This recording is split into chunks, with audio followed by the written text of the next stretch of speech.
Puis, l'ayant rejeté, il leur suscita pour roi David, auquel il a rendu ce témoignage. J'ai trouvé David, fils d'Ishaï, homme selon mon cœur, qui accomplira toutes mes volontés. Acte 13, 22. C'est là ce que Dieu dit au sujet de David. Notez bien cette expression, qui accomplira toutes mes volontés. Avant de pouvoir recevoir de Dieu la révélation et l'écrit concernant le plan du temple, il lui fallut apprendre au cours d'un certain nombre d'années cette leçon qui consiste à patienter et apprendre à discerner, à connaître et à comprendre quelle est la volonté de Dieu. J'ai trouvé David, mon serviteur, je l'ai oint de mon huile sainte. Ma main le soutiendra et mon bras le fortifiera. Psaume 89, 21-22. Avec ce but en vue, Dieu a choisi David par le moyen de Samuel. Mais il dut tout d'abord leur enseigner la patience, à Samuel comme à David. Bien qu'à ce moment-là, Samuel fut déjà un vieillard qui avait accumulé beaucoup d'expérience, et quoiqu'il fût le grand et puissant prophète de Dieu, il ne pouvait pas, lui non plus, dépendre de son propre raisonnement, de ses propres moyens, pour découvrir celui qui était choisi de Dieu.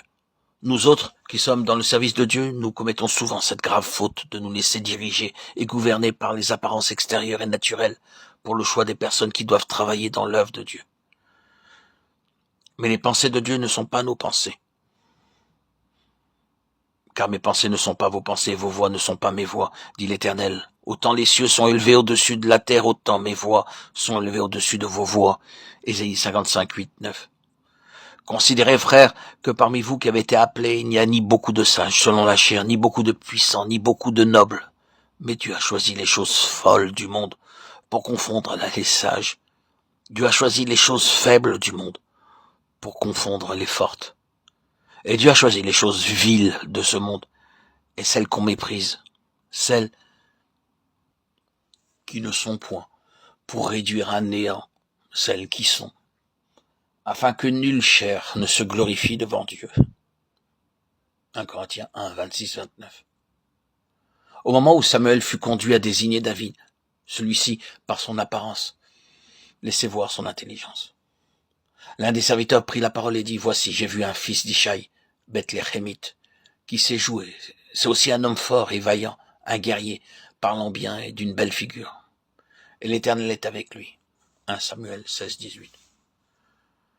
C'est l'opinion générale qu'on avait de David au moment où il fut choisi par Dieu. On disait à son sujet, il sait bien jouer. C'est un homme fort et vaillant, un homme de guerre, mais aussi un homme sage et beau de figure. Cependant, si nous lisons la suite de l'histoire, nous verrons comment Dieu dut agir à son égard pour le dépouiller, le débarrasser complètement de tous ses avantages naturels, de toute son intelligence, de son savoir-faire humain. Car ce que nous estimons comme très élevé et très valeureux n'est en fait aux yeux de Dieu que très vil et sans aucune valeur.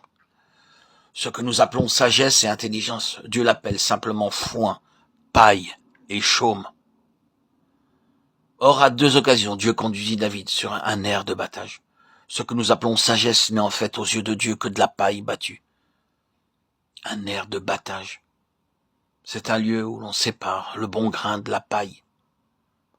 Lorsque le blé est moissonné, on l'amène à l'aire où il est battu, en sorte qu'il se produit une séparation entre le bon grain et le reste. Je vous invite à lire 1 Chronique 13, 1, 14.